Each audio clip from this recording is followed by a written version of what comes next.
Idalangin ninyo sa Diyos na pagpalain ang mga taong umuusig sa inyo. Pagpalain ninyo sila sa halip na sumpain. Makigalak kayo sa mga nagagalak at makiramay kayo sa mga naghihinagpis. Mamuhay kayo ng mapayapa sa isa't isa. Huwag kayong magmataas. Sa halip ay makipagkaibigan kayo sa mga taong mababa ang kalagayan. Huwag kayong magmarunong. Huwag ninyong gantihan ng masama ang mga gumagawa sa inyo ng masama. Gawin ninyo ang mabuti sa paningin ng lahat.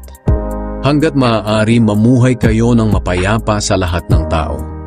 Mga minamahal, huwag kayong maghihiganti. Ipaubaya ninyo iyan sa Diyos. Sapagkat sinabi ng Panginoon sa kasulatan, "Ako ang maghihiganti. Ako ang magpaparusa." Kaya, kung nagugutom ang iyong kaaway, pakainin mo. Kung siya'y nauuhaw, painumin mo. Dahil kapag ginawa mo ang mga ito, mapapahiya siya sa kanyang sarili. Huwag kayong patatalo sa masama, kundi talunin ninyo ang masama sa pamamagitan ng paggawa ng mabuti.